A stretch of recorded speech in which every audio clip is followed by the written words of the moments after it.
Bienvenidos a 8910, nuestro tercer programa aquí en canal Toda la Verdad Primero. Quiero darles a todos la bienvenida, quiero agradecer particularmente, antes de ir a los mensajes, que nos están viendo de muchos lados. Nos están viendo desde Brasil, nos están viendo en Chile, nos están viendo en Paraguay, en Colombia, en Estados Unidos, en Europa, en Italia particularmente y España. Queremos agradecer los mensajes que han llegado a través de Facebook y muchos mensajes que han llegado en correos electrónicos. Y también quiero agradecer especialmente a Gustavo Tagliani, de Camboriú, en Brasil, a Guillermo Roto Sepúlveda Castro, de Chile, Héctor Horacio Brito, Andrés Berazategui, Leandro López y Ricardo Díaz, como tantos, muchos que han escrito y todo. Para que pueda comunicarse con el canal, dejo la voz a Alicia Cóceres.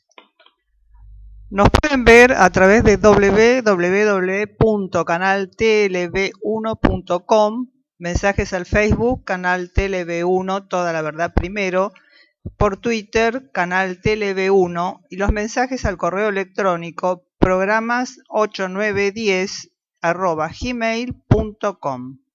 Bueno, ya saben, todos los que se quieren comunicar, están esos datos.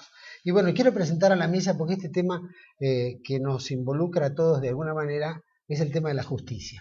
Un poco desmenuzar el tema de justicia, tener un amplio panorama de lo que es la justicia, y para eso tenemos dos expertos invitados al programa. Han fallado otros invitados que hemos compartido, pero bueno, por problemas de fuerza mayor no se han podido hacer presentes aquí en el estudio. Así que le agradezco mucho a doctor Luis María Bandieri, profesor de la UCA en Derecho Constitucional. Muchas gracias por estar aquí. Gracias a ustedes. Y a Gustavo Díaz Nóbrega, que es experto en Derecho Tributario, Civil, Comercial. ¿Algo más? No. Muchas gracias por estar acá también. Y que entre los tres vamos a hacer un poco de desmenuzamiento en este tema de la justicia, que es tan complejo, ¿no? Y que la sociedad tanto lo pide, ¿no? Vemos a gritos en la sociedad que no encuentra lo que es el sentido de justicia. Entonces yo tiro acá en la mesa, especialmente a vos, Bandieri, ¿cómo definiría la justicia en la Argentina? ¿Cómo se define la justicia? ¿Hay una definición de justicia? ¿O culturalmente? Hay una definición de justicia. Y hay un contravalor de esa definición practicado en la Argentina. La justicia tiene, la definición de la justicia, el arte de lo bueno y lo justo, dar a cada uno lo suyo, lo dijeron los romanos, y esto, ha continuado a través de los siglos. Nosotros tenemos algo pendiente con la justicia, porque cuando uno enciende la televisión por aire o los canales de cable, los noticiarios, ¿qué es lo que ve? Un grupo en una esquina gritando ¡justicia! ¡Justicia! ¿Por qué? Porque es algo que le falta. Sí. Las vías para buscar esa justicia, las vías institucionales, es decir, la administración de justicia, tiene en estos momentos problemas muy graves, problemas muy delicados.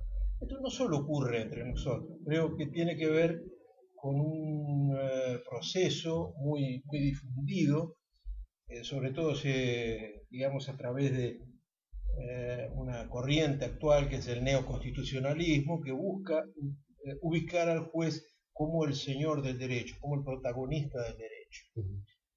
Y esto ha llevado, por un lado, a que el poder, los gobiernos, busquen manejar a los jueces, porque si los jueces tienen un papel protagónico, entonces nadie quiere ser desplazado del papel protagónico, entonces vamos a manejar a los jueces. Este es un punto que tiene que ver con la independencia judicial, que es un punto muy delicado y muy difícil.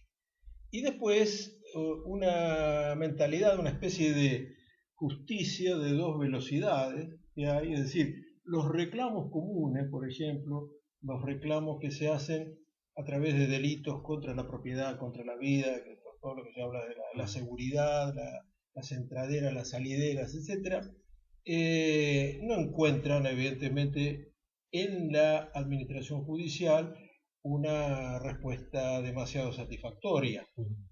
Esto por un lado. Pero por otro lado tenemos también una justicia espectáculo.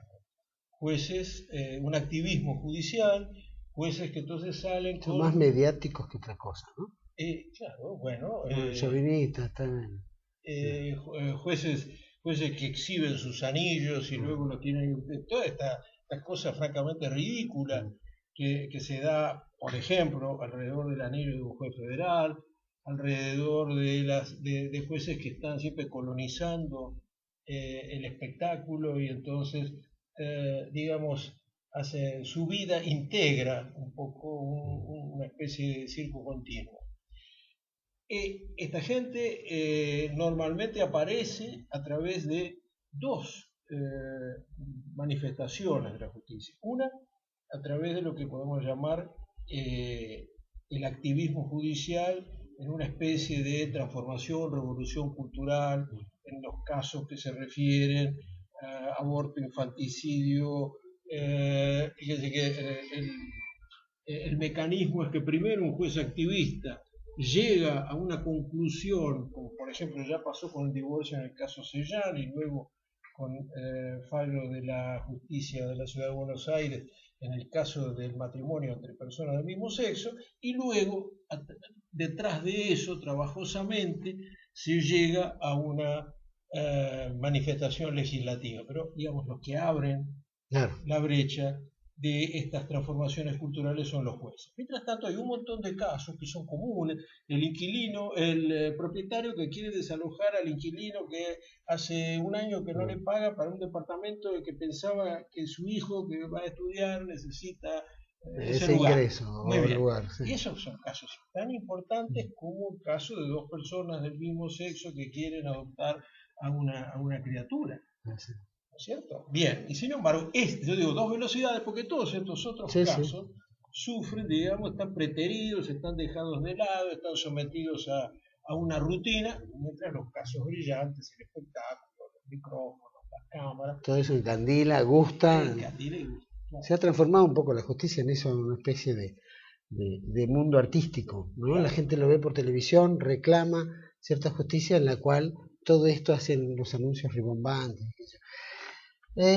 Gustavo Díaz Noriega, ¿usted cree que la justicia, es decir, vemos que no hay en un país republicano como el nuestro, donde hay una independencia de poderes, vemos que la justicia está hoy en día, el poder judicial está muy subordinado al poder político, porque depende de la caja, porque depende del presupuesto.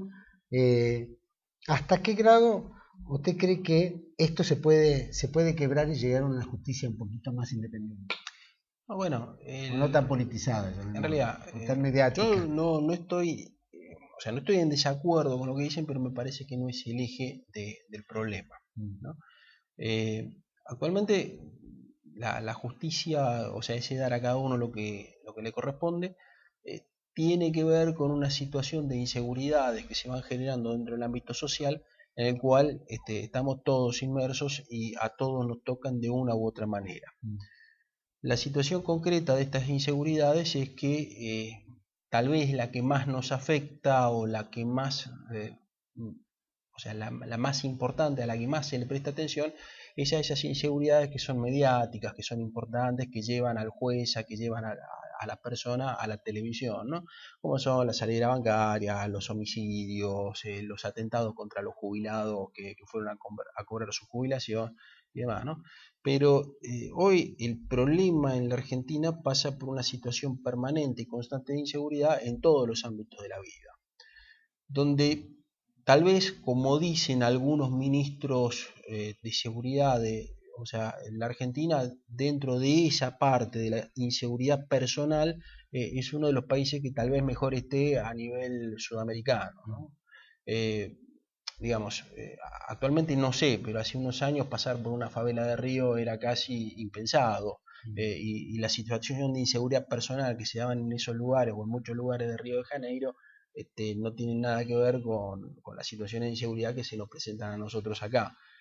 El problema de que estas situaciones de inseguridad personal que se van dando acá van creciendo lentamente.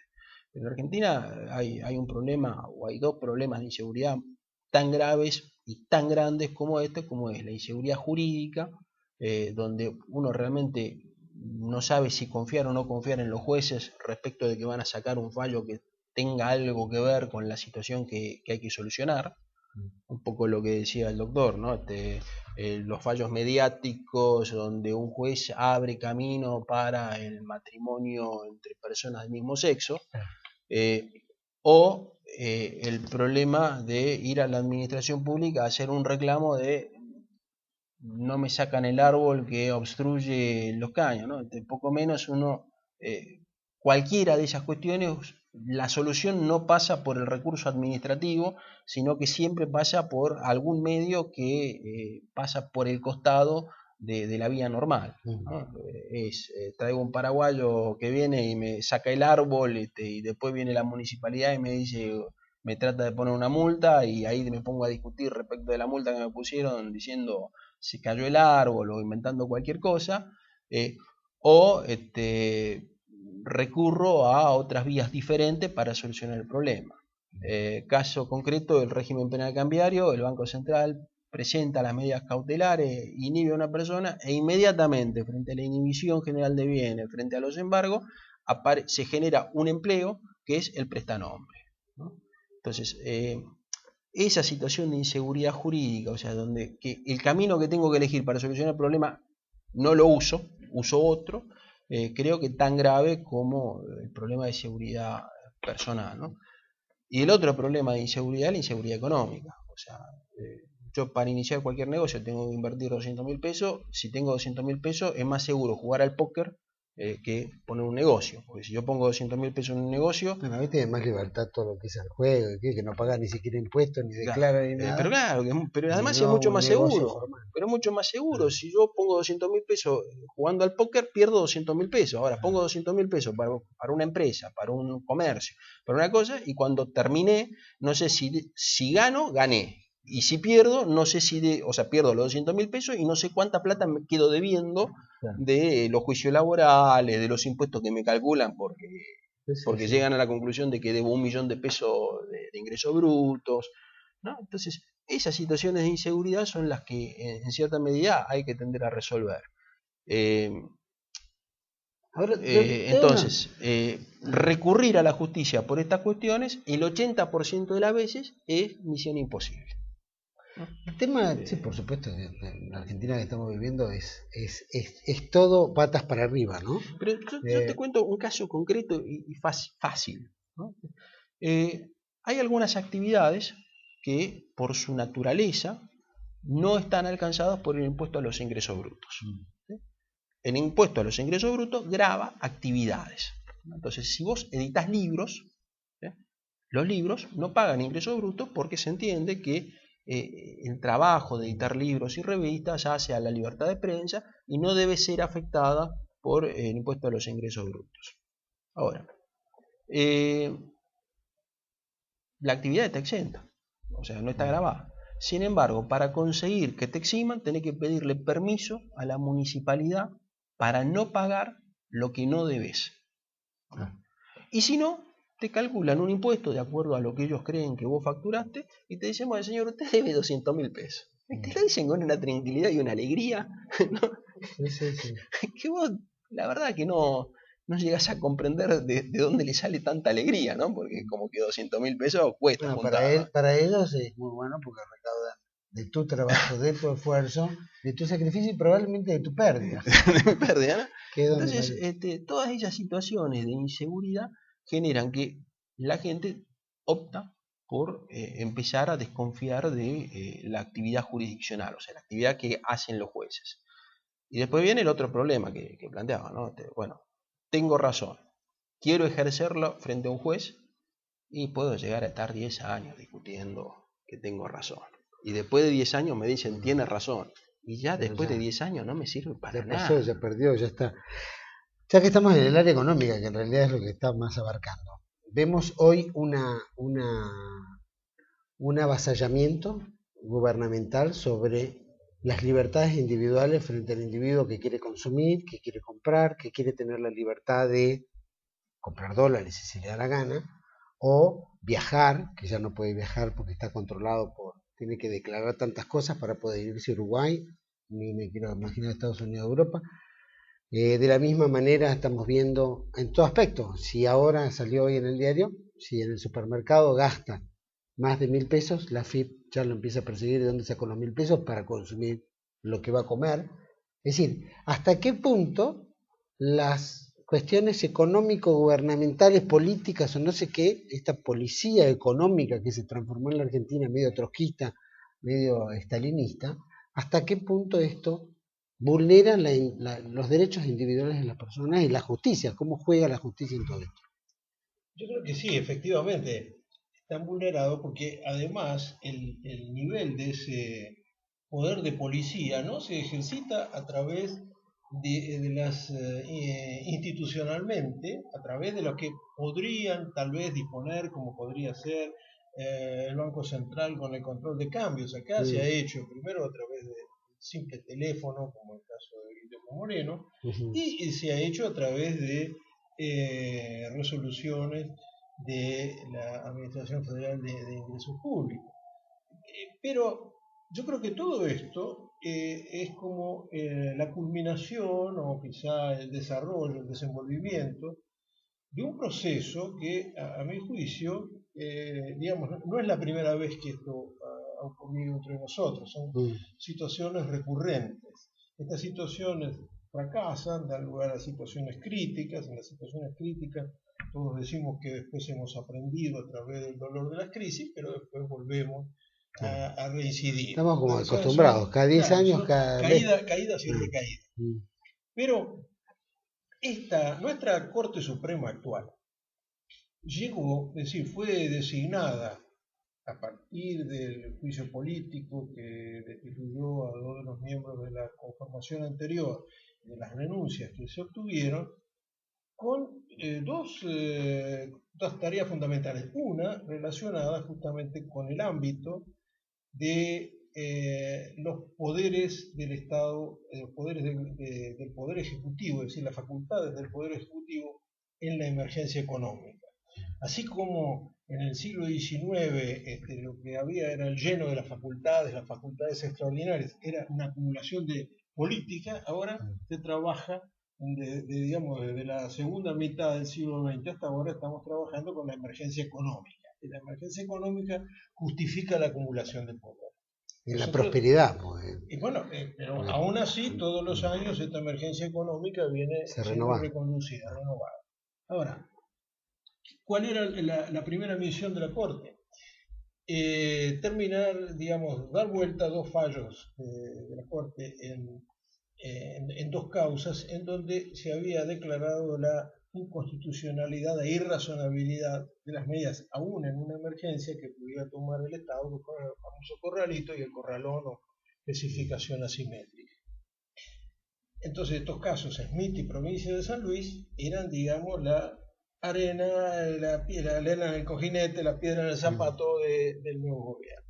Había que cambiar. Este era un aspecto. Y eso se hizo a través de un caso Busto que provocó una rebelión judicial porque como no estaba clara la conformación de la mayoría, de 5, y había un voto del doctor Zaffaroni que era, digamos, un poco ambiguo, entonces los tribunales inferiores, digamos, francamente en una situación de rebelión, siguieron aplicando la doctrina de Smith y Provincia de San Luis, que, digamos, decía, había puesto un límite a los poderes en la emergencia.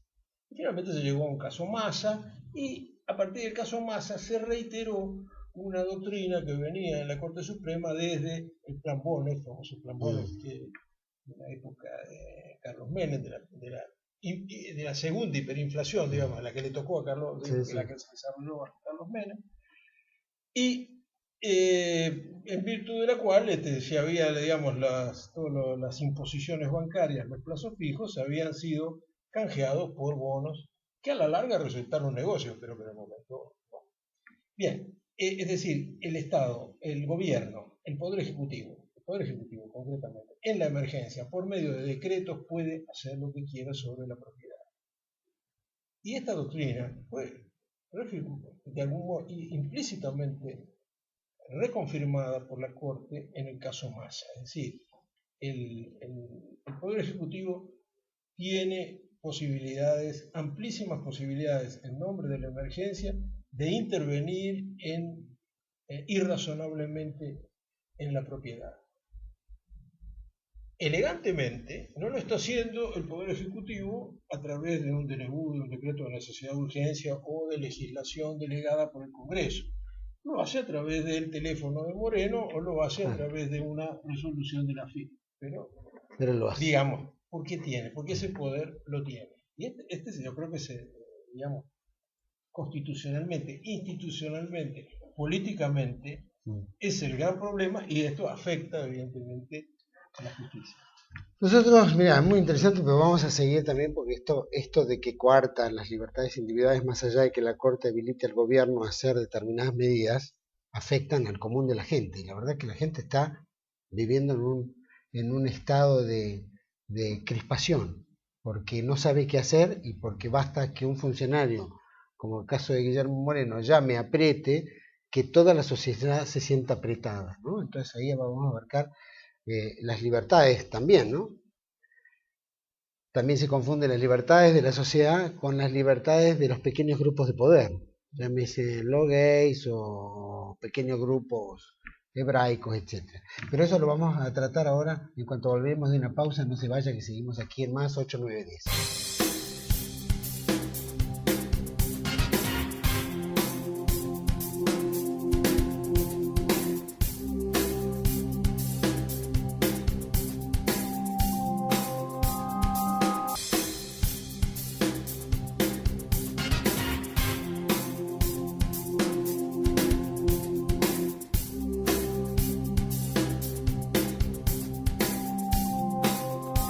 Bueno, seguimos aquí en 8-9-10, bueno, conversando con el doctor Díaz Nóblega y con el doctor Luis María Bandieri.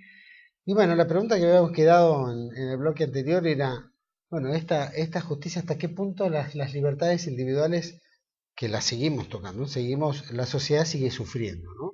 Se le asigna mucha más justicia a pequeños grupos de poder, llámese los pequeños grupos que gestan un gran lobby, y la sociedad está relegada a una justicia relativa, si la tiene.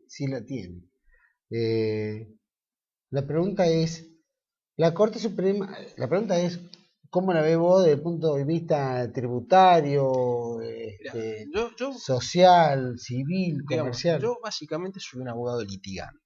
¿Sí? O sea, mi actividad principal y mayoritaria es el litigio, ¿no? Viene bien para esta pregunta. La situación, lo que uno ve es, por un lado, que los jueces vienen cambiando de opinión respecto de lo que se viene diciendo siempre en una forma bastante particular. Y lo particular de los cambios de opinión es que no se adhieren a lo que dice la ley, ¿no? Pero aún así todavía quedan muchos jueces que sí respetan lo que dice la ley y son más o menos sensatos y dicen cosas más o menos aceptables o que en realidad son compartidas por las personas que quedan condenadas o a cumplir una obligación en los términos que la plantea el juez. Pero la situación concreta es, acá el que no reclama y el que no se organiza para reclamar no tiene nada. Fue. Y el gran problema que hay hoy a nivel de justicia o de situaciones o de necesidades o de defender necesidades particulares es que la clase media se quedó sin referente que los defienda. ¿Sí? Y esos referentes que defienden a la clase media habitualmente tienen que terminar siendo los abogados. Y la defensa de la clase media la tienen que llevar adelante los abogados en forma individual con cada persona en particular. Entonces, no tiene notoriedad la defensa que se hace de los derechos de la persona común, de la persona que son como nosotros, ¿no? Entonces eso no adquiere notoriedad. De hecho, o sea, en muchos casos la actividad judicial o jurisdiccional o la actividad de los jueces funciona y funciona bastante bien, pero no es notoria. Y lo que ve la gente es exactamente lo contrario. Entonces, hoy el mayor problema para entrar en un litigio es convencer al cliente que si quiere su derecho, lo tiene que reclamar. Y ni hablar cuando uno le dice, y mis honorarios son, Claro. ya es, o sea, no deje, consigo, Pepe me dice que... Todos prefieren negociar antes. Ahora una pregunta.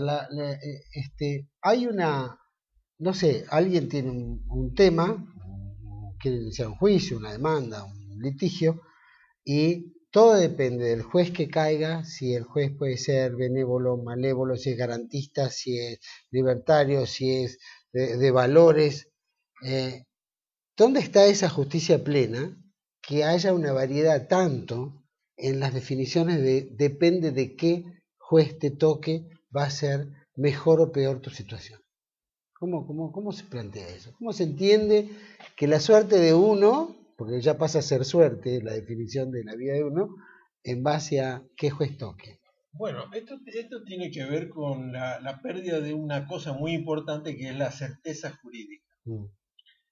La certeza jurídica es un valor que rige para toda una sociedad. En cambio, nosotros lo que hemos sustituido por la seguridad jurídica que puede obtener algún sector o núcleo que tenga poder, digamos, tiene una isla de seguridad jurídica. Quiero hacer inversiones y acá quiero esta seguridad jurídica en esto, el resto no me interesa. Digamos, me parece que este cambio de la certeza genérica para una sociedad y islotes de seguridad jurídica en medio de una sociedad que se mueve en la incertidumbre jurídica, bueno, esto es una cuestión grave. Como acá decía el colega, es cierto que hay muchos jueces, sobre todo en la parte civil y comercial, que desempeñan muy bien su tarea. Pero lo que pasa es que digamos, también la justicia se mueve en una dimensión que es la dimensión temporal. Bueno, entonces, en esa dimensión del tiempo, la justicia, lo suyo de cada uno no se puede obtener porque obtenerlo, digamos, ir pretendiendo un elefante y terminar 10 años después con un mosquito, evidentemente no funciona. Desanima, crea ese desánimo. La película esta, ¿cómo era? El secreto de tus ojos, el éxito en el fondo de esa película es que había un caso de justicia por mano propia. Sí. Creaba eso, digamos, una especie hasta de atracción y hasta de admiración.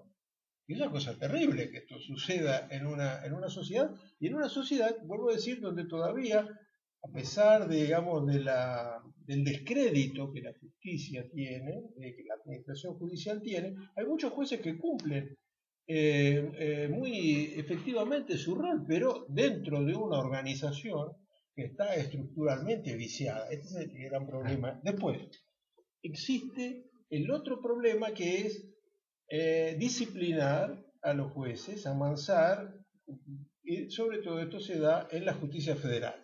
El otro gran objetivo que se le asignó a la actual Corte Suprema fue dar vuelta a toda la transición política que se había organizado a través de los gobiernos de Raúl Alfonsín y el de Carlos Menem con respecto a los efectos terribles de el enfrentamiento civil y que digamos que bajo la forma de una guerra revolucionaria y una respuesta de guerra contrarrevolucionaria se dio en el país con una secuela de muertes, sufrimientos, desapariciones. Son secuelas terribles. Esas secuelas terribles, posiblemente de un modo imperfecto, en un mundo imperfecto, por medio de personas imperfectas, se había manejado a través de las leyes de punto final, obediencia debida y los indultos luego en la época de Menem. Todos estas disposiciones, las leyes como leyes de amnistía y los indultos posteriormente, la constitucionalidad fue ratificada por la Corte Suprema. Había que dar vuelta esa situación. Entonces logró a través de ciertos fallos, por ejemplo, el fallo Simón y otro, el fallo Maceo. algunos jueces que habían dicho que eso era constitucional, después dijeron que era inconstitucional. En el caso Maceo, por ejemplo, es el indulto de un militar juzgado por delitos de lesa humanidad. Pero que, bueno, dijeron, el indulto es válido y por lo tanto constitucionalmente válido, está dentro de las facultades presidenciales. En el mismo expediente, luego se dice, la Corte lo vuelve a ver y dice, no, esto en realidad, este indulto está violando toda un derecho, inclusive un derecho internacional de los derechos humanos, etc. Ahí la necesidad de ley previa, la irretroactividad de la ley penal y todo esto fueron dejados de lado. Otra vez un derecho de dos velocidades, ahí, es decir, un derecho penal supuestamente garantista y hasta en algunos aspectos con algunas opiniones prácticamente abolicionistas, y por otro lado eso que llaman el derecho penal del enemigo, el derecho penal del enemigo. Han juntado las dos cosas. Hay unos a los que le aplicamos el derecho penal del enemigo y otros que a los que les damos todas las garantías.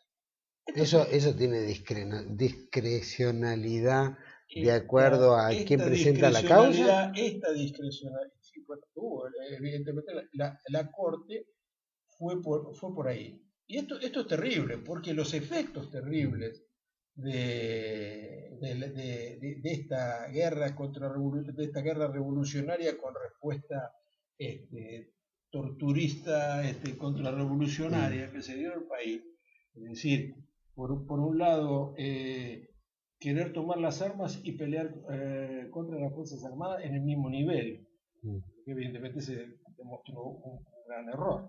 Y por otro lado, es decir, acá no hay ninguna guerra y proceder a una represión con clandestinidad. Bueno, estas dos cosas, de algún modo, había que, digamos, para que la sociedad pueda funcionar, había que volver a una cierta forma de concordia política, de manera de poder hacer frente a los nuevos problemas y nuevos conflictos. Claro. Sin embargo, nosotros estamos siempre hablando del pasado. La Presidente habla de los grandes éxitos del pasado, y uno de esos éxitos es el de la aplicación de este derecho penal del enemigo. Pero no me quiero desviar de tu pregunta, no. Y no ocupar demasiado tiempo. Todas esas preguntas las hacemos hacer. Lo que pasa es que los jueces, en el orden federal, donde también, por ejemplo, el orden contencioso administrativo federal y civil y comercial federal, hay jueces que son muy buenos, pero alguna vez que sacaron los pies del plato, recibieron respuestas tan duras de parte del Consejo de la Magistratura y la Comisión de Disciplina y Acusación que hay allí, donde se abre un expediente, teóricamente, de acuerdo con la ley, si a los 3 años no encuentran motivo para acusar al juez, el expediente hay que archivarlo. Ahora han descubierto que el Consejo puede seguir investigando indefinidamente. No llegar a ninguna conclusión, pero tiene ahí la espada de Damocles el juez, y entonces espera que llegue la edad de su jubilación para irse. Claro. Y ahí es donde podemos renovar y llamar a alguno que sea, digamos, más dócil. Estos son situaciones evidentemente muy delicadas, porque la independencia judicial sí es una garantía, pero en la medida en que la designación, por un lado, de jueces, me estoy refiriendo al Foro Federal, y por otro lado, la parte disciplinaria y acusatoria esté manejada prácticamente en buena parte por el Poder Ejecutivo, bueno, ahí estamos en un problema.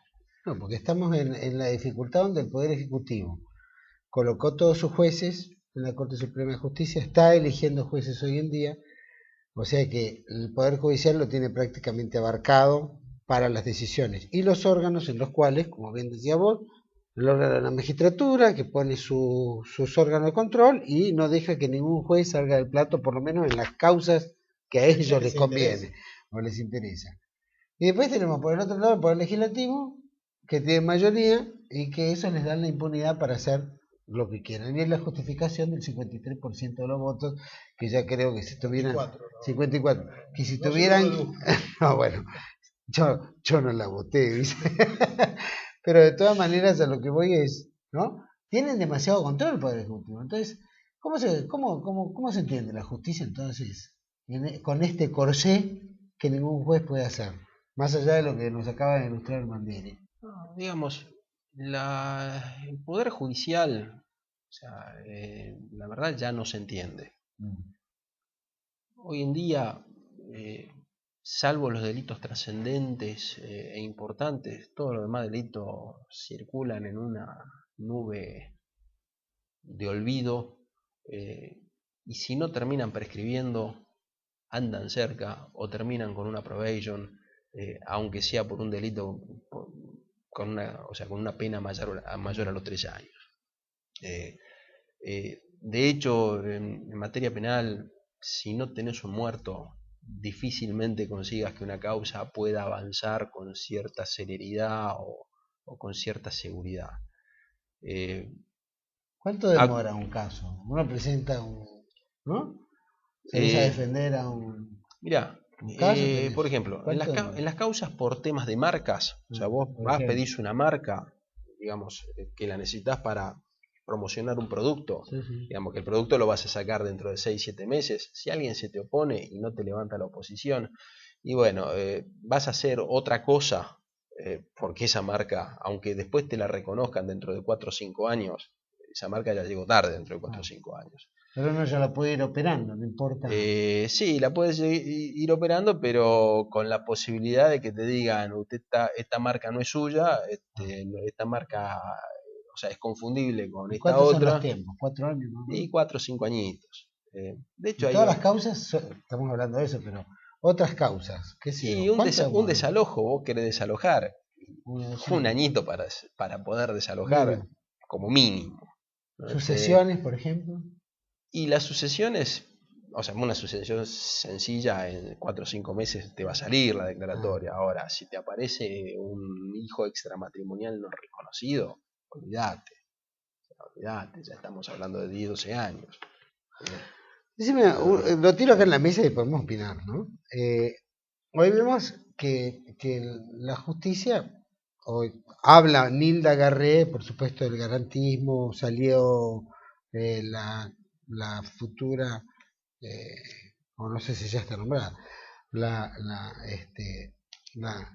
candidata al Consejo de la Magistratura, como muchos, diciendo que fue un error político haber liberado a los presos que salieron y que, bueno, el gobierno se ha armado esta cámpora dentro de las cárceles que se dice que no solo los llevan a actos políticos, que ellos lo disfrazan como cultural, sino hasta a enseñarles tiro al blanco. Van a polígonos de tiro y los muchachos presos prueban en San Martín, etc. Y, por supuesto, como plantea el jefe, el director del área carcelaria, que esto es una readaptación de los muchachos a la vida cotidiana y que sepan ganarse la vida. Bueno, si les van a enseñar a tirar, evidentemente su vida va a prosperar de acuerdo a cómo funciona la ley hoy. Pero vemos que por un lado, esta justicia que permite a los presos salir cada tanto, supongamos que no sea el caso de la cámpora o el gobierno ahora que lo incentiva, pero supongamos en la vida normal, común de la Argentina casi normal, pueden salir. Y el caso, por ejemplo, de los presos militares, como vemos, cientos de presos militares, que muchos no tienen ni siquiera causa, ¿no es cierto? Que ha sido una denuncia así por encima, y otros que tienen causa y que efectivamente tienen sentencia. Pero estos no tienen ni siquiera sentencia, donde no les dan la libertad, por el tema de lesa humanidad, de los cuales todavía no está demostrado ni siquiera en muchos de los que están presos. Y muchos que están presos, como el caso del almirante Carlos Busser, que está preso en su casa, con su mujer pasando una situación terrible de cancerífica, con tiempo limitado de vida, él de 80 y tantos años, donde por una denuncia de un espía chileno, lo denuncian como derechos humanos y lo meten preso por pedido del fiscal, aunque el juez le había autorizado la libertad. El fiscal se puso fuerte y dice, no, acá ningún milico puede estar preso, ningún milico puede estar libre. por su edad y esta situación, está en su casa. Pero hay cientos que están presos, ¿no? Inclusive hay 165, ayer, hoy, se murió el comisario inspector retirado de la Policía Federal Argentina, Félix Alejandro Alais.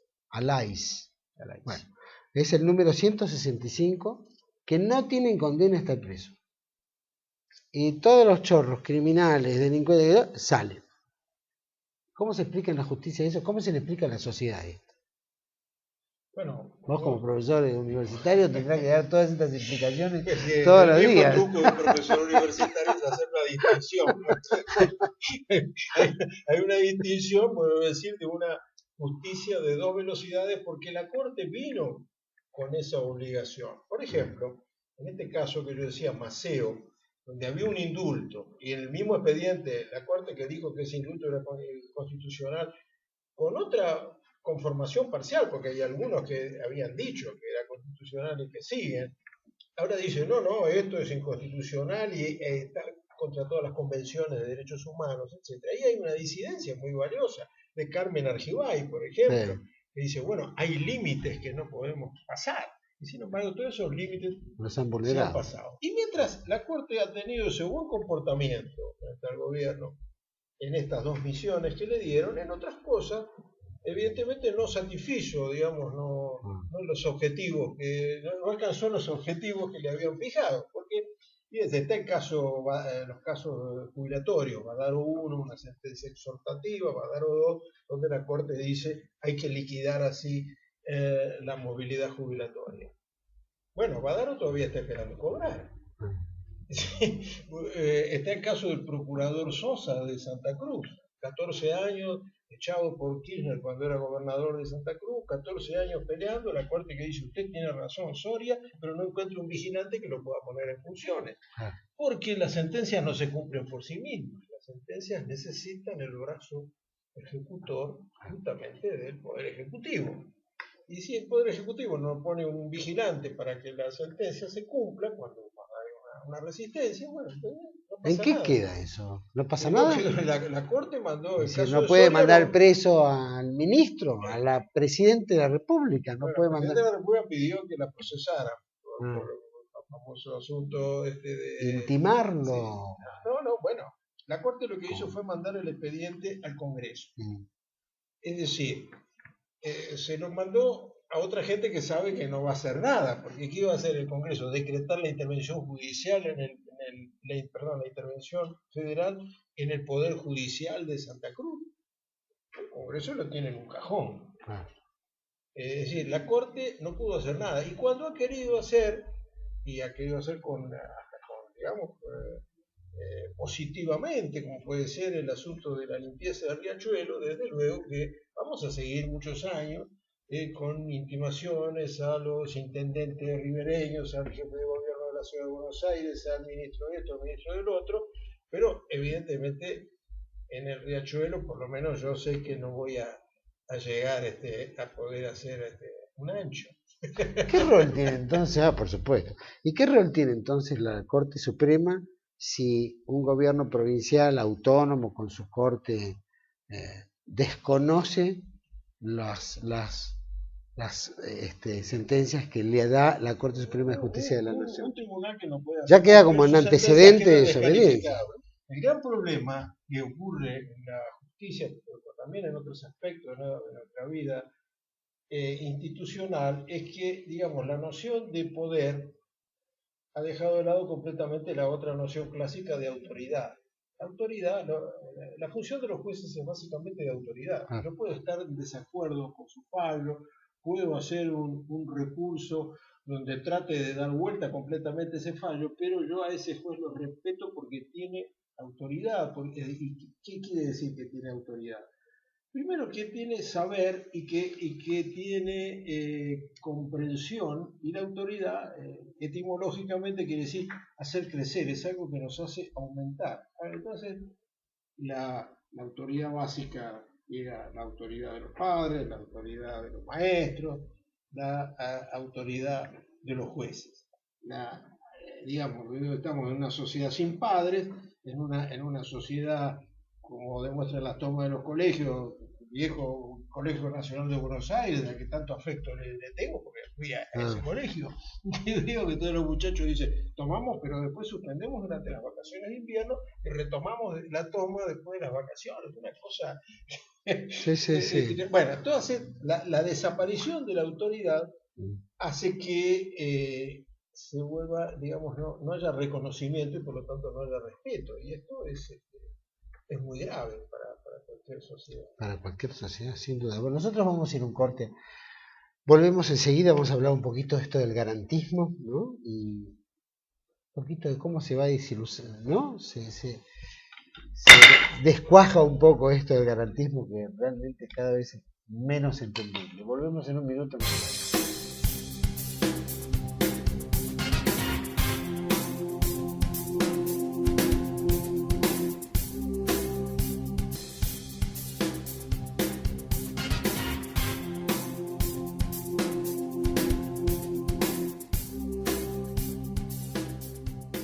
Estamos de vuelta aquí en 8910 y seguimos compartiendo el espacio aquí con el doctor Díaz Nóblega y el doctor Bandieri. Antes de tocar el tema de garantismo, le vamos a pedir a Alicia Cóceres si por favor puede comunicar a la gente cómo llega a nosotros. Bueno, nos pueden ver a través de www.canaltelev1.com, mensajes al Facebook, Canal Tele-V1, Toda la Verdad Primero, mensajes por Twitter, Canal Tele-V1, y mensajes al correo electrónico programa 8910@gmail.com. Bueno, le agradecemos a todos que se comuniquen, manden su impresión. Algún día volveremos a invitar a los abogados y transmitiremos también todo lo que pregunte a través de esos medios. Bueno, la pregunta que había tirado en la mesa en el bloque anterior era el tema del garantismo, ¿no? Que no se entiende mucho el garantismo. Está en los derechos y garantías del individuo en la Constitución. Me lo sopló Bandieri. Pero, ¿por qué se le da fuerza a las garantías y no a los derechos? Por ejemplo, en esas dos cuestiones que figuran en la Constitución y que son la base de nuestra defensa como sociedad. ¿Qué es para vos el garantismo? Bueno, el garantismo hoy por hoy es una corriente ideológica dentro del derecho penal, ¿no? El garantismo lo que tiende es a defender a determinado tipo de amigos que por algún hecho imprevisto lo descubrieron delinquiendo, ¿no?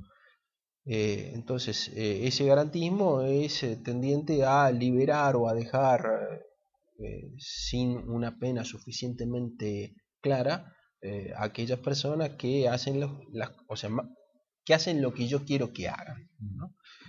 Desde el punto de vista real o jurídico, ¿no? El garantismo es un derecho constitucional que tiene todo ciudadano a que se respete, ¿no? Las reglas del proceso para que se le respeten aquellos derechos que tiene, principalmente relacionados con la libertad individual y con los derechos de propiedad, honor y vida, ¿no? Ese garantismo es algo esencial, necesario e indispensable para el buen funcionamiento del Poder Judicial y de la vida social. Ahora, del garantismo que generalmente siempre hablamos es de ese garantismo en el cual los jueces liberan a los amigos, liberan a los delincuentes para sacarse el problema de encima y no tener la presión del poder político referido a ese muchacho que, bueno, mató a 3 o 4, lo engancharon vendiendo droga, pero en realidad lo hacía para un político determinado, para un concejal o para un amigo, que no le vamos a romper el negocio, ¿no? Que no es lo mismo que el garantismo del que estamos hablando o que se debería hablar en materia judicial. No, de derechos y garantías, ¿no? Decía del garantismo. No, yo creo que está muy bien señalado esto. Los abogados siempre hemos sido garantistas porque justamente nuestro trabajo es conseguir la posibilidad de un proceso justo. Y para conseguir un proceso justo tiene que moverse dentro de un ámbito de garantías. Ahora, garantía básica, como fue tradicionalmente, por ejemplo, el habeas corpus. para la libertad ambulatoria. Ah, Pero estamos ante una ideología que en realidad lo que en el fino fondo está pensando que el derecho penal, que puede servir instrumentalmente para algunos amigos y para algunas cosas, pero el derecho penal es un derecho inútil, un derecho que a lo sumo, como el ejemplo que ponía en el intervalo, serviría si te roban el paraguas, vamos a ver si lo recuperamos. Y si no, quédate tranquilo, comprate otro y ya está. Esta sensación de inutilidad que tienen muchos jueces también. Y dicen, bueno, ¿yo para qué voy a aplicar una pena si después, digamos, este hombre cuando está en la cárcel o aprende a hacer, o digamos, se hace del batallón militante, entonces ya puede tener un destino, o simplemente afina, digamos, sus conocimientos delictivos, ¿no? Va a hacer un posgrado. Pero esto es una cuestión muy peligrosa, porque si bien la pena puede tener muchas funciones, también tiene una función de retribución. Es decir, la idea de pena y la idea de castigo tiene que ver con una retribución por un mal que se ha hecho. Esto es además una cuestión tradicional. Todos los filósofos, de Platón hasta Hegel, hablaron de un retribucionismo en la pena. Y luego, entonces, otras corrientes, entre otros un filósofo francés muy interesante que fue Michel Foucault, pero Michel Foucault dijo, bueno, el poder es algo malo en sí mismo, y además el poder sirve para vigilar y castigar. Y entonces, esto lo tenemos que, en realidad, digamos, esto es eliminable, esto tendría que abolirse. Este abolicionismo penal, por lo menos en nuestro país, se da de un modo muy curioso, porque tenemos una idea garantista abolicionista respecto de un montón de relaciones que tienen que ver con, digamos, con la seguridad ciudadana común. Y tenemos por otro lado la aplicación de un rígido derecho penal del enemigo para los que estuvieron del mal lado de la trinchera o del bolajo, qué sé yo. No hago ningún juicio sobre eso, pero digo, en nuestros enfrentamientos terribles de los años 70, 60 y 70. Entonces, bueno, la cuestión es, tenemos que llegar a un cierto nivel de coherencia, porque esta contradicción es muy fuerte y puede hacer que mañana tengamos también un derecho penal del enemigo aplicado, digamos, en la generalidad de los casos. Es decir, saltaríamos de un garantismo penal, una ideología garantista, que deja desprotegida y a la intemperie a buena parte de la población, podríamos saltar a un sistema donde todos estemos sometidos a la vigilancia y al castigo de un derecho penal del enemigo. Por eso, digamos, la coherencia en ese sentido es muy importante, porque no sabemos cómo pueden venir los humores de los poderosos en el futuro y cómo eso se puede traducir realmente, así como puede haber una afectación de las libertades en cuanto a la propiedad, etcétera, etcétera, también puede haberla con respecto a otros aspectos. Esto es lo que realmente a mí me preocupa mucho. Bueno, eso es una preocupación porque sin duda eso afecta a todo, ¿no? En todo. Cuando estamos en este garantismo y lo que acabas de explicar tan claramente, vemos la seguridad de las personas. Siempre tocaste el tema de seguridad, que es muy importante y lo quería llegar a abarcar.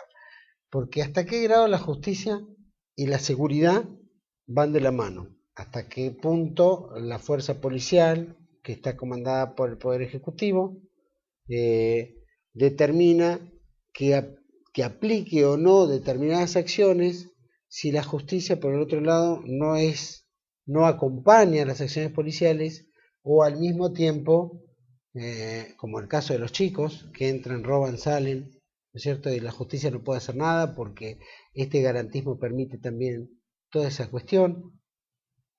¿Cómo la sociedad se ve frente a hoy todo violento, la roban, la atacan, la asaltan, la secuestran express para robarle dinero, y de repente no tienen ni poder para hacer denuncias, ni se pesca a los tipos, la policía los deja salir y entrar, la justicia los protege, el gobierno fomenta la inseguridad. ¿Cómo definirías todo esto? O sea, volvemos al problema o al planteo ideológico del tema del garantismo. La situación real es que habitualmente...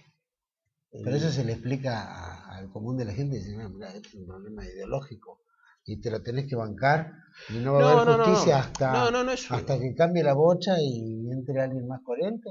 ¿Es así lo que se le dice a la sociedad? No, digamos, acá hay una cuestión de mensaje, o sea, de mensaje publicitario, y hay una cuestión de realidades diferentes que se van dando en casos concretos. Digamos, respecto de estos temas de la seguridad o inseguridad, del garantismo o no garantismo, muchas veces uno se acuerda de ese chiste, ¿no? del concurso de las policías, ¿no? Donde el concurso lo gana una policía regional, que había que agarrar una liebre, traen un chancho y el chancho todo magullado dice, juro que soy una liebre, ¿no?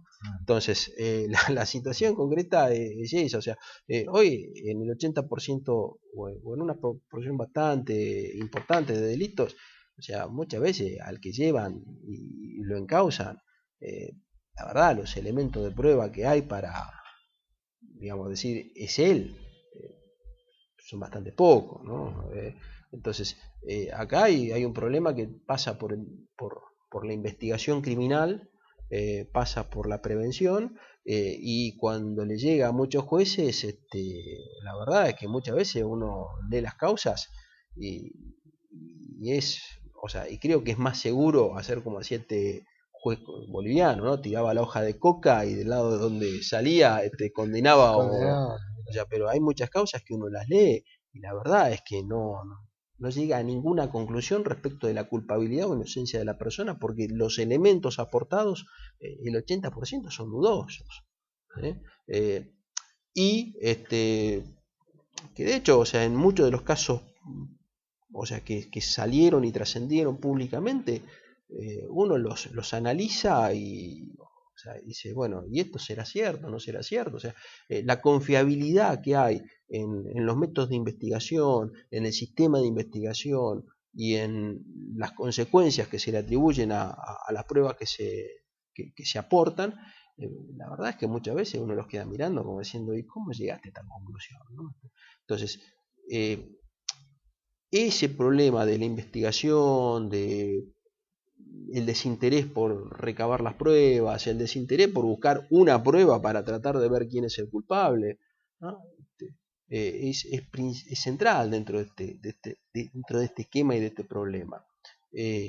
Hoy muchas veces vos ves algunos casos resonantes y poco menos vos sentís o percibís como que eligieron que el culpable va a ser él, ¿no? O sea, a ver, el doctor es el culpable. ¿Por qué? Y porque me parece. Entonces empiezo a buscar todos aquellos elementos que me sirven para justificar que él es el culpable, ¿no?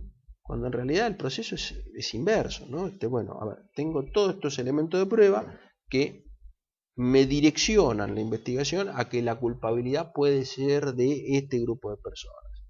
Entonces de repente a vos te aparece, no, sí, el karateca es el culpable, ¿no? No hay nada para decir que el karateca es el culpable, pero no importa, como el karateca queda lindo el título en el diario, él es el culpable. Empezamos a buscar los elementos. Y eso uno lo ve en las causas estas más resonantes, lo ve que van acusando a diferentes personas, uno nunca sabe muy bien cómo es que llegan a la conclusión de que esa es la persona que pudo haber estado, que tal vez sea cierto que es ese, ¿sí?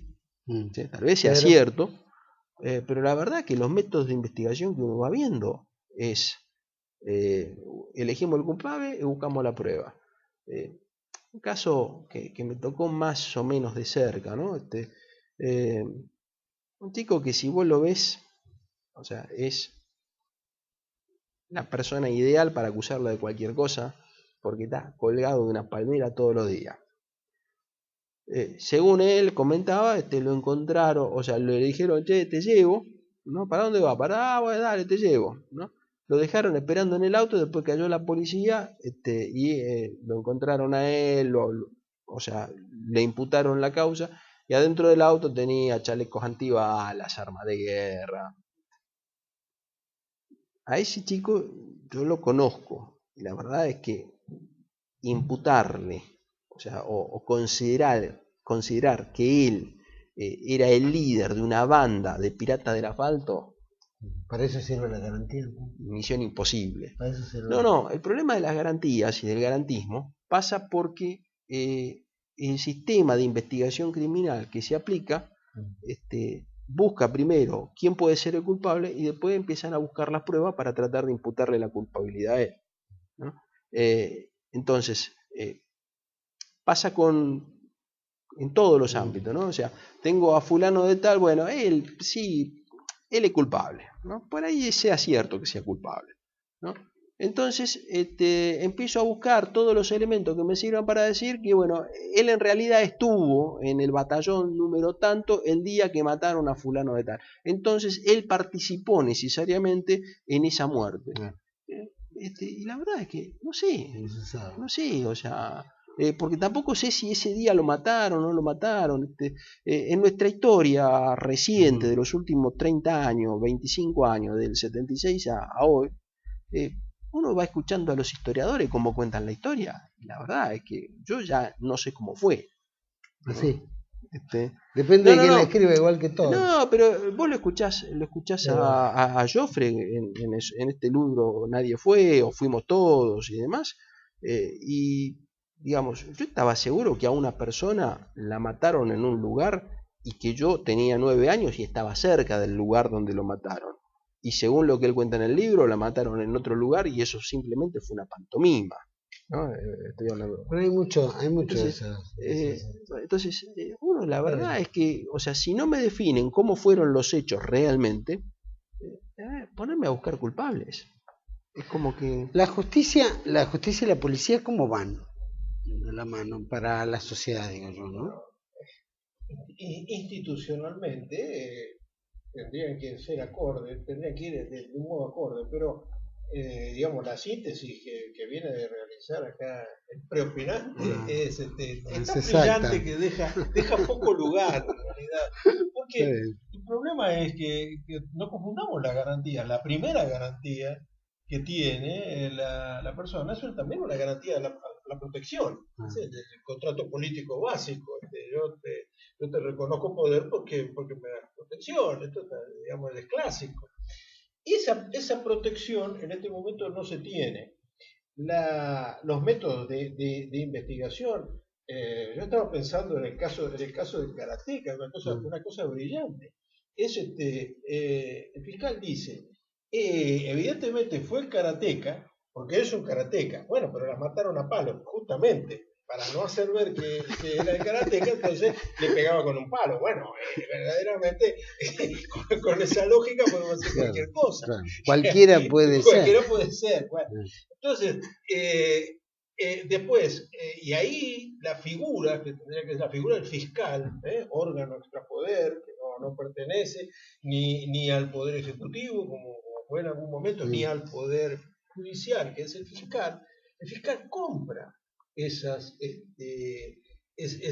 versiones, y entonces se da un momento en que ya no podemos creer ni lo que dicen ni lo contrario de lo que dicen. Es decir, digamos, la posibilidad de certeza se diluye completamente, ¿no? El caso Candela, por ejemplo, que ahora ha tenido acá una vuelta de campana, donde en realidad todos esos que agarraron y que decían y que aparecían, el jefe de policía, el subjefe de policía, el gobernador, bueno, resulta que no.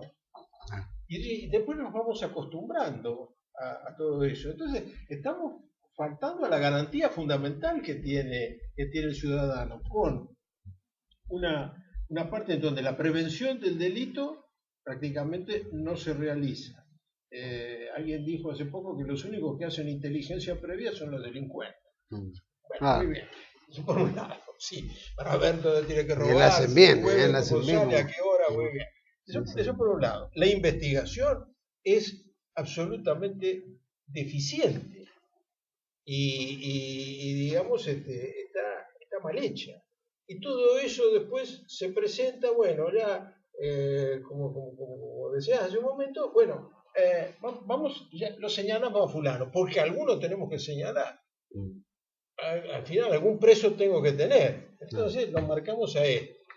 Y por ahí marca al adecuado, por ahí no. Entonces estamos en una situación azarosa. Y esto implica, sí, una falta de garantía. Por un lado hablan de garantismo como ideología, pero están faltando las garantías reales. Y reconstruir esto me parece una cuestión muy difícil. La verdad que sí. Digamos, pero hay que reconstruirlo, porque el día que te digan el culpable fuiste vos, claro, pero yo estaba en Suiza ese día, tenés que probarlo vos. ¿Y qué pasa? ¿Qué pasa si ocurre algo por el estilo? Si el culpable es otro. Y bueno, es que ese es el problema.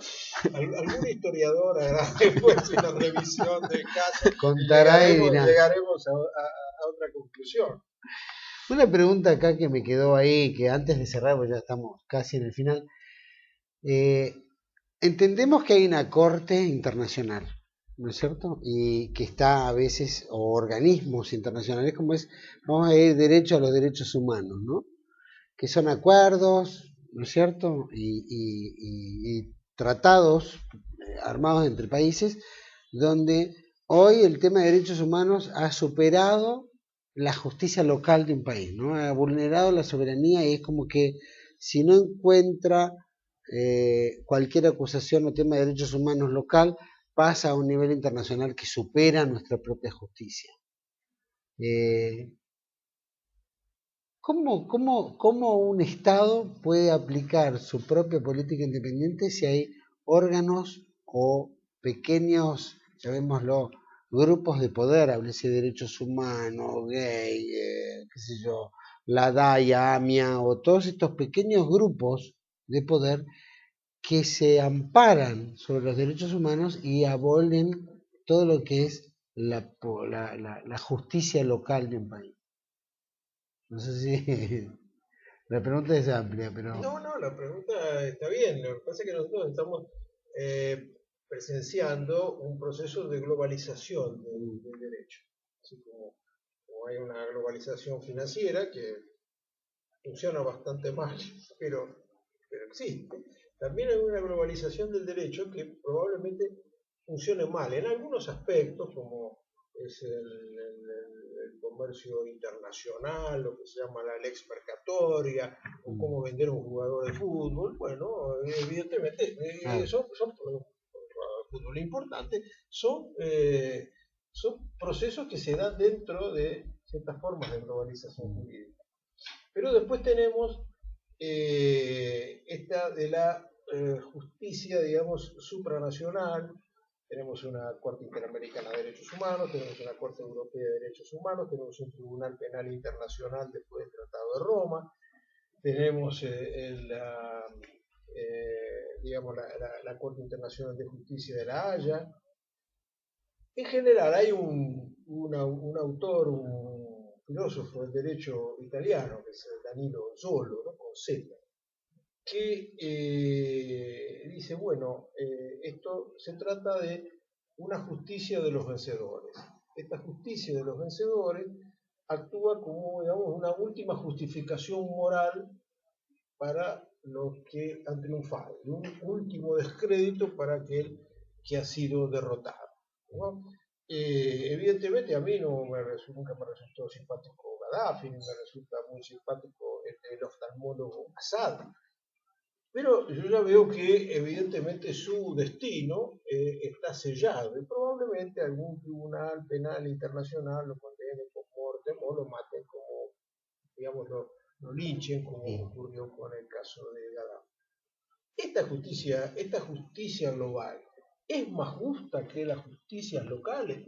Yo me hago esta pregunta y creo que muchas veces la respuesta es no. Y después, ¿quién llega? La Corte Europea de Derechos Humanos es mucho más abierta para que lleguen los casos que nuestra Corte Interamericana. Nuestra Corte Interamericana llegan algunos casos privilegiados y manejados justamente por ciertos grupos que son grupos de presión y tienen más probabilidades de llegar. Yo creo que hay mucha gente que tiene una condena penal y esta condena penal ha llegado incluso, digamos, ha sido ratificada en la Corte Suprema, que, digamos, tendría razones valederas para llegar a la Corte Interamericana, pero no llega. Horacio Berbisky llegó a la Corte Interamericana y creo que, digamos, representa un grupo de poder capaz de llegar ante ese tribunal. Entonces, estamos ante una justicia muy selectiva, ante una justicia global que tiene también un sesgo ideológico, y yo no digo que, por todo el análisis que hicimos, que nuestra justicia local sea muy buena, que nuestra administración de justicia local sea muy buena, pero creo que los problemas que tiene la justicia local no los va a solucionar en absoluto la justicia global. Probablemente en algunos casos los acentúa. Díaz Noria, ¿adherir algo más? No, o sea, digamos, no solamente es muy selectiva, sino que además los efectos de las sentencias de los tribunales internacionales son sanciones hacia el país, ¿no? O sea, son recomendaciones al país respecto de determinadas circunstancias específicas, pero no puede trascender. De hecho, o sea, firmamos un convenio internacional, dijimos que íbamos a respetar todo estos derechos, y bueno, si después no lo respetamos, bueno, y viene la Corte Interamericana y nos dice, muchachos, respétenlo, no es irrazonable. Si está politizada la justicia local, la justicia internacional está tan politizada a nivel globalmente, como acaba de decir. Bueno, desde luego. Pero caso Gaddafi, ¿no? lo que pasa es que los jueces, por otro lado, digamos, por ejemplo, en el caso Simón, dijeron, bueno, lo que tiene que prevalecer es el derecho de las convenciones, el derecho posmoderno de los derechos humanos, tiene que prevalecer sobre el propio capítulo de garantía de la Constitución. Ahí hubo toda una disidencia de Carlos Feit muy interesante, muy sólida. Pero, digamos, es en algunos casos, es una justicia, vuelvo a decir, demasiado selectiva como para que podamos pensar, sí, tenemos un problema interno, pero por arriba podemos llegar a algo superior. Yo no veo que eso ocurra, porque esa justicia global fundamentalmente funciona, como dice, solo como una justicia de vencedores, como una super legitimación a quien ha vencido en una enfrentamiento. Y con relación, así, pero un toquecito antes de irnos, ¿no? Hay casi 200.000, no sé cuántos juicios en el ANSES. Y aún muchos que tienen sentencia firme ni se los paga el Poder Ejecutivo. ¿Sigue también todo eso? Yo personalmente, no, la situación vergonzosa es que el Estado haya creado, el Estado, o sea, incluyendo a los tres poderes, haya creado un poder judicial, o sea, un tribunal, ¿sí?, para atender y discutir los incumplimientos que ejerce el Estado. ¿Sí? Digamos, yo no sé, pero si yo soy el Estado y genero un tribunal para que me condene por lo que yo no voy a hacer, eso ya es vergonzoso. O sea, porque acá no es una discusión de que, bueno, un particular, si un contrato, no sé, no me queda muy claro. Yo me comprometo como Estado a pagar el 82% móvil, ¿y qué hago? Lo que quiero, ¿no? Entonces, ¿saben qué? Para evitar problemas, vayan a un tribunal, a los tribunales de seguridad social, para que ahí discutir, ¿no?, si yo tengo o no tengo que pagar lo que dije que iba a pagar. Es vergonzoso. La situación de los tribunales de seguridad social es vergonzoso. O sea, organizar un tribunal para hacerle cumplir al Estado lo que se comprometió a cumplir es lamentable. Eso diría, esta es esa frase, a llorar a la iglesia, como dicen los uruguayos, a llorar al cuartito. Bueno, hemos inventado un fuero. ¿Para qué? Por los jubilados. Que sigan la franela legal. Claro, vayan a llorar a los tribunales de seguridad social, que después vemos si le pagamos o no. Justamente la recomendación, primero de la Comisión Interamericana y luego de la Corte, fue y el compromiso del Estado argentino fue de no apelar, no llegar ante la Corte con los fallos en la segunda instancia de la seguridad social, y sin embargo los pateos van a la corte. Bueno. Increíble, es increíble. Bueno, les agradezco a los dos muchísimo, Bandieri, mil gracias por haber venido, habernos enriquecido, Díaz Nóbrega lo mismo, la verdad que es muy importante esta visión, aunque quedaron mil interrogantes que hubiéramos podido avanzar y seguramente en un debate con otros colegas abogados hubiera sido también más rico y más discutido entre todos. Pero yo les agradezco muchísimo por haber venido. Solamente pequeños anuncios. Hay una convocatoria para el 12 de agosto, el Día de la Reconquista, que la hace un grupo de jóvenes de Resistencia Nacional y Movimientos Jóvenes Argentinos. En Retiro, donde está el monumento, la Torre de los Ingleses, ex Torre de los Ingleses, hoy se llama Torre Monumental. Bueno, es a las 16 horas, el domingo 12 de agosto. Todos los que quieran participar pueden acompañar. Siempre es bueno, siempre seguimos peleando contra Inglaterra, que es el imperio que siempre ha querido sojuzgar a la Argentina en repetidas ocasiones históricas. Y lo mismo, agradecemos todos los llamados, todos los mensajes. Bueno, tengo varias cosas. Felicitamos también por la ley Gaucho Rivero, que se sancionó en la provincia de Buenos Aires, para el amarre de buques británicos que pretenden dar asistencia a empresas petroleras que excavan en el sur. También el tema de los Bonex 2 que sacó la presidenta de la Nación, que va a pagar los Bonex 2012 y que hizo gran discurso en la Bolsa de Comercio, y que si en realidad uno rasca un poquito, la mayoría de los que tienen esos Bonex 2012 son empresas de origen británico y son empresas petroleras que explotan en nuestro mar argentino. O sea que la ley que prohíbe financiar, dar asistencia a empresas que explotan en Malvinas, bueno, el gobierno nacional no solo va a pagarles a esas empresas, sino que también se lo va a pagar en dólares norteamericanos, que el argentino no tiene acceso a ese dólar. Por lo tanto, el gobierno se contradice y viola sus propias leyes. De todas maneras, y ahora cerrando muy brevemente el tema de la justicia que nos ha enriquecido Bandieri y Díaz Nóbrega, la verdad es que en la Argentina vemos una carencia absoluta de justicia. Vemos que los abogados luchan probablemente en diferentes casos muy puntuales. Hablo tanto de los militares como policías, como la sociedad en general, que vive una inseguridad permanente y que no tiene justicia. No tiene justicia porque tampoco hay autoridad, como bien lo dijo Bandieri. No existe la autoridad.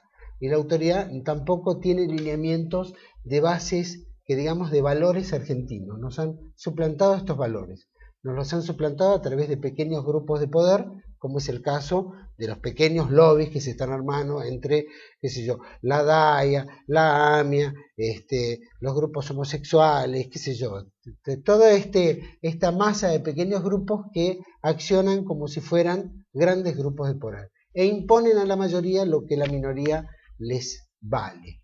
Entonces, esa justicia que solamente brega en forma jacobina, o sea que se gobierna para los grupos de poder, es lo que este gobierno hace.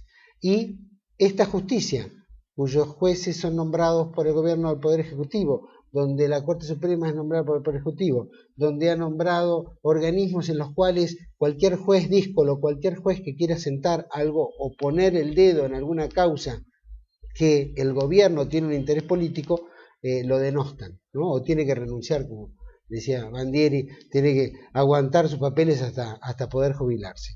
Entonces no existe esa justicia plena que los argentinos queremos. No existe eso. Si no existe hoy, donde tenemos un gobierno casi dictatorial, es una dictadura democrática, donde el gobierno ha creado la policía del pensamiento, donde nadie puede pensar diferente, ¿no es cierto? Lo que se basa en el pensamiento único. También a nivel económico, ¿no es cierto? Es la policía de la economía. El argentino no puede tener nada más de lo que tiene, no puede crecer nada más de lo que crece, porque deben crecer los órganos de poder, a los cuales este gobierno impulsa, fomenta y avala. Entonces, Cada vez los argentinos nos vamos encontrando desposeídos de nuestros elementos y cada vez nos vemos vulnerables, ¿no es cierto? Entonces, esa justicia, que los argentinos es lo que apelamos, no existe. Los juicios en el ANSES que se planteó acá, y que son juicios también que no se van a pagar, como el IAF de los militares, la sociedad militar, el IOSE, o como tantos órganos que manejan y que tienen sus juicios internos, y de los cuales tienen que pagar sentencias firmes a sus miembros, como es el caso del ANSES. Bueno, por orden del Poder Ejecutivo, acá no se paga nada y el aumento del 82% móvil va a ser solo cuando le convenga al gobierno y solo cuando sea el momento electoral. Entonces, lo que la sociedad debe tener en cuenta es que le importa un bledo al gobierno, que es los derechos y garantías de los ciudadanos. Solamente le importa la justicia de derechos y garantías de los que están hoy ejerciendo el poder. Pero solo podemos decir que la justicia, hoy el péndulo vino para este lado. Mañana el poder será políticamente e ideológicamente de otro sector y el péndulo girará hacia el otro. Entonces, esa va a ser una Argentina tan drástica en ese traspaso que vamos a poder probablemente ver situaciones de una gran violencia. Porque todo cambio genera violencia y toda violencia también de un gobierno que nos crispa a diario nos genera también violencia e impotencia. Entonces, cuando esto se destrabe en algún momento, lamentablemente la justicia va a ser la que menos pueda aplicarse en la Argentina y pase probablemente a mano propia, que es lo que vamos a ver si la justicia no opera realmente independiente, más allá de la buena voluntad de algunos jueces. Les agradezco por haber compartido este 8-9-10, agradezco a los abogados, por supuesto me tomé la libertad de soltar la lengua, espero que usted también suelte no solo la lengua, sino en lo escrito. Mándenos un mensaje a través de Facebook, Twitter o correo electrónico. Y los espero el próximo martes, donde vamos a tener reuniones con jóvenes argentinos. ¿Qué piensan los jóvenes? ¿No?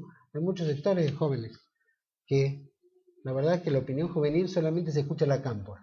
¿Qué piensan nuestros jóvenes de la Cámpora? ¿Qué piensan nuestros jóvenes de la patria? ¿No? Que nos están arrebatando.